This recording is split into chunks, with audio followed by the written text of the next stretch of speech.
Hello बच्चों, स्वागत है आप सबका एक और नई वीडियो में। तो 9th क्लास के प्यारे प्यारे बच्चों, हमारी तरफ से आपको नमस्ते, जय श्री राम, सत श्री अकाल और सब खैरियत। तो हम लोग का जो बल वाला चैप्टर था वो हम लोगों ने पूरा पढ़ लिया था। आज हम लेके आए आपके लिए एक नया चैप्टर जिसका नाम है गुरुत्वाकर्षण। और यहाँ पे हम पढ़ाएंगे न्यूटन का गुरुत्वाकर्षण नियम क्या होता है। बहुत इंपॉर्टेंट है बेटा, पेपर में आता ही आता है, हाफ ईयरली में भी आएगा, एनुअल में भी आएगा। तो सबसे पहले गुरुत्वाकर्षण का नियम तो बाद में पढ़ते हैं। गुरुत्वाकर्षण क्या होता है ना। हमारे क्लास का तो रूल है कि पहले समझेंगे। लिखने को तो यार जिंदगी पड़ी है, किताब है, लिखते रहो, स्कूल वाले मैम करा रही है वो भी लिखते रहो, कहीं से भी लिख लो। लेकिन अगर आप आए हैं चैनल पे तो पढ़ने आए हैं, समझ के जाइए। लिखने को तो कहीं से भी लिख सकते हैं। सबसे पहले गुरुत्वाकर्षण क्या होता है। गुरुत्वाकर्षण जो वर्ड आप पढ़ेंगे तो इसमें एक वर्ड ऐड है जिसका नाम है आकर्षण। अब आकर्षण क्या होता है, इंग्लिश में बोले तो अट्रैक्शन। अट्रैक्शन का मतलब कोई भी चीज़ आपको अपनी ओर आकर्षित कर रही है, अपनी ओर खींच रही है, तो उसको बोलेंगे आकर्षण। और गुरुत्वाकर्षण क्या है।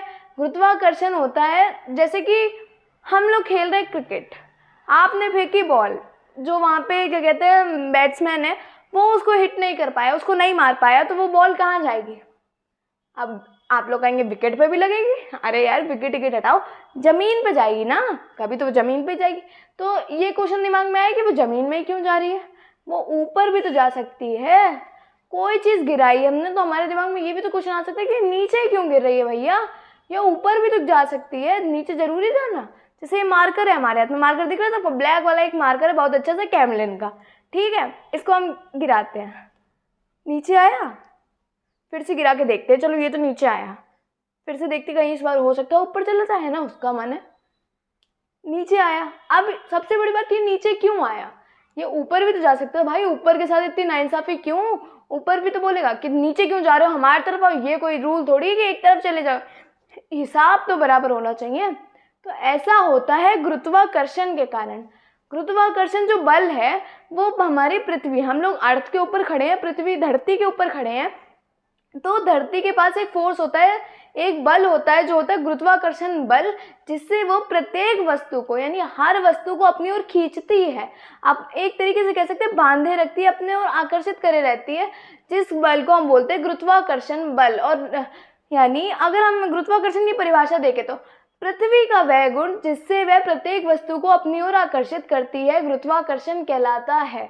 अब हम लोग पढ़ेंगे इस चैप्टर में न्यूटन का गुरुत्वाकर्षण नियम, जो कि बहुत ज़्यादा इंपॉर्टेंट है, मतलब घोर, कहते ये पढ़ लो आना ही आना है।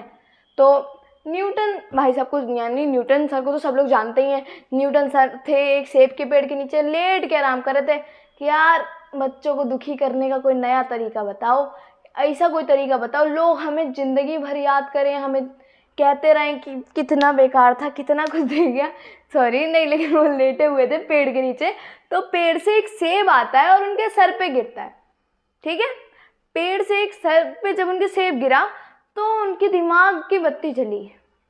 पहले वैसे भी दिमाग चलता था, ये नहीं है कि पागल वागल हो गए, इतना भारी सेब नहीं होता है।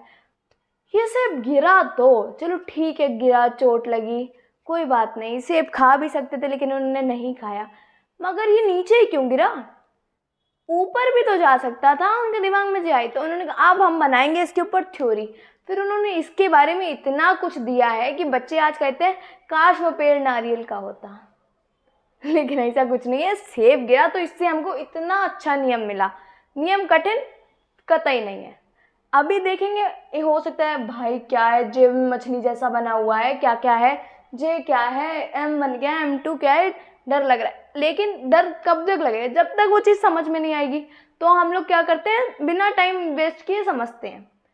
इस नियम के अनुसार किन्हीं दो वस्तुओं के बीच लगने वाला आकर्षण बल, कौन सा बल, आकर्षण बल। हाँ भाई, हमारा गुरुत्वाकर्षण बल आकर्षण बल ही तो है। प्रतिकर्षण बल, बल दो प्रकार का, अगर आकर्षण प्रतिकर्षण वाले में देखें तो दो प्रकार का होता है, आकर्षण बल और प्रतिकर्षण बल। आकर्षण बल मतलब अपनी ओर किसी चीज़ को आकर्षित करना, खींचना, और प्रतिकर्षित मतलब दूर करना। जैसे कि चुंबक के दो साइड होते हैं, तो जब अगर सेम साइड यानी साउथ से साउथ को मिलाते हैं, एस से एस को मिलाते हैं, तो वो एक दूसरे से दूर हटने लगता है ना, वो होता है प्रतिकर्षण बल। लेकिन ये तो आकर्षण बल है। जब किन्हीं दो वस्तुओं के बीच लगने वाला, मतलब किन्हीं दो वस्तुओं के बीच लगने वाला आकर्षण बल उन दोनों बलों के द्रव्यमानों के, मतलब उन दोनों पिंडों के द्रव्यमान, ये दोनों पिंड है, ठीक है, पिंड का मतलब बॉडी, कोई भी चीज़, इन दोनों वस्तुओं के द्रव्यमान, द्रव्यमान क्या होता है भैया, वजन, वजन कितना भारी है, दोनों के द्रव्यमान, द्रव्यमान को इंग्लिश में बोलते हैं मास। तो 2 है तो m1 m2, मास 1 मास 2, द्रव्यमान 1 द्रव्यमान 2, ठीक है, इन दोनों के गुणनफल के समानुपाती। अब चलिए रुकते हैं, समानुपाती क्या होता है, हमें क्या पता भैया, हमने ये तक नहीं पढ़ा समानुपाती क्या होता है। ये जो निशान देख रहे हैं आप ऐसे ऐसे, इसको बोलते हैं समानुपाती। और इसका मतलब क्या होता है, जो बल होता है इन दोनों द्रव्यमानों के, यानी जो भी चीज़, यहाँ पे मान लो A लिखा है और यहाँ पे लिखा है B, तो जो A है वो B पे निर्भर करता है, यानी ये समानुपाती का मतलब होता है इधर वाली चीज़ इस वाली चीज़ के पे निर्भर करती है। अब व्युत्क्रमानुपाती भी एक वर्ड आएगा आगे। व्युत्क्रमानुपाती क्या होता है, मान लो A समानुपाती B/C है, तो A और B एक दूसरे के समानुपाती हैं, एक दूसरे पे निर्भर करते हैं, लेकिन जो यहाँ पे C है, C दिख रहा है लिखा हुआ, C और A आपस में व्युत्क्रमानुपाती हैं।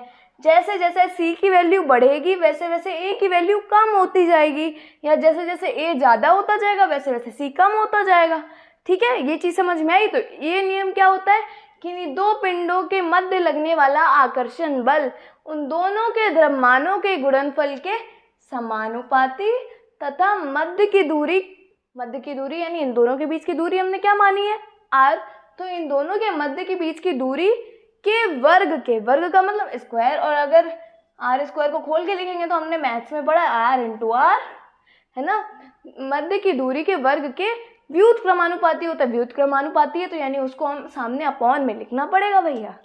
तो एक रूल और होता है कि जैसे ही जो समानुपाती जे वाला निशान हटाएंगे तो लगाते हैं इक्वल, है ना, इसे हटा के इक्वल लगाना है तो हमें एक नियतांक लगाना पड़ेगा, एक कांस्टेंट लगाना पड़ेगा। तो यहाँ पे हमने जो कांस्टेंट लगाया वो है कैपिटल G, जैसे नीचे लिखा भी हुआ है, जहाँ कैपिटल G एक नियतांक है जिसे गुरुत्वाकर्षण नियतांक कहते हैं। अब G की एक स्पेसिफिक वैल्यू होती है, एक मान होता है जो होता है 6.67 इंटू 10 की पावर -11 न्यूटन मीटर स्क्वायर प्रति किलोग्राम स्क्वायर। ठीक है बच्चों, इतनी बात समझ में आई। न्यूटन का ये जरा सा नियम है जो कि आप लोग को उम्मीद करते हैं बहुत अच्छे समझ में आ गया होगा। यानी गुरुत्वाकर्षण क्या है, पृथ्वी का वह गुण जिससे वो प्रत्येक वस्तु को अपनी ओर आकर्षित करती है। हम न्यूटन का गुरुत्वाकर्षण नियम क्या है बिना देखे आप लोग भी अभी लिखिएगा मत, ये लिख लिया हो तो कॉपी हटा दीजिए, एक बार बोल के देते। किन्हीं खाली डायग्राम देखिए, किन्हीं दो पिंडों के मध्य लगने वाला आकर्षण बल, दोनों को एक दूसरे की ओर खींचने वाला बल, आकर्षण बल उन दोनों के गुणनफल के समानुपाती होता है। यानी ये वाले निशान के जैसे सामने लिखना है इन दोनों का मल्टीप्लिकेशन, यानी m1 m2 साथ में, है ना, मध्य की दूरी के वर्ग के व्युत्क्रमानुपाती, यानी जो r है इसका वर्ग करते चलो स्क्वायर r स्क्वायर, और व्युत्क्रमानुपाती है तो m1 m2 के नीचे लिख देंगे।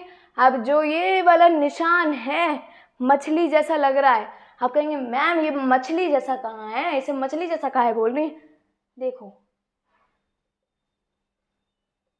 हो गया मछली जैसा है, हो गया। ये जो मछली जैसा, इस चीज़ को आप इग्नोर करिए, ये कॉपी मत बना देना यार मछली जैसा, और ना स्कूल में बोल देना मैम कहीं कहाँ से पढ़ के आए हो, किसने बताया मछली जैसा। ये होता है समानुपाती का निशान। तो समानुपाती का निशान यानी मछली वाला, अपना मछली वाला निशान हटाएंगे तो हम लोग लगाएंगे एक नियतांक कैपिटल G, जो है गुरुत्वाकर्षण नियतांक, जिसका मान क्या होता है, इसका मान होता है 6.67 इंटू 10 की पावर -11 न्यूटन मीटर स्क्वायर प्रति किलोग्राम स्क्वायर। आप कहेंगे ये मान सबके लिए यही मान होता है, मान के हम याद करें, हाँ तो ये मान आपको याद होना चाहिए, छोटा सा मान है 6.67 इंटू 10 की पावर -11। हमने अभी लिखा है, हमें भी तो पढ़े हुए टाइम होंगे, 9th हमने कब किया था, है ना, तो ये बहुत काम आएगा, ये याद कर लीजिए आप लोग। और इसका मात्रक होता है न्यूटन यहाँ देखो F है, F के लिए न्यूटन लगा होगा, फॉर्मूला आगे पीछे करेंगे तो बन जाएगा। F के लिए न्यूटन, मीटर स्क्वायर, मध्य की भैया दूरी है तो दूरी तो मीटर में ही नापेंगे, मीटर स्क्वायर प्रति किलोग्राम स्क्वायर, यानी किलोग्राम, 1 किलोग्राम ये 1 किलोग्राम ये, तो किलोग्राम का स्क्वायर बन गया। इसी तरीके से हमने न्यूटन का नियम भी सीख लिया। अब नेक्स्ट वीडियो में हम पढ़ेंगे कैपिटल G और स्मॉल g में संबंध। कैपिटल जी क्या है? अपना J, गुरुत्वाकर्षण नियतांक, और स्मॉल g क्या है? गुरुत्वीय त्वरण को बोलते हैं, जो कि हम नेक्स्ट वीडियो में क्लियर करेंगे। उम्मीद करते हैं आप लोग को पसंद आई हो वीडियो, और मन लगा के पढ़ते रहिए। मिलते हैं आप लोग से एक नई वीडियो में, तब तक के लिए जय हिंद, जय भारत।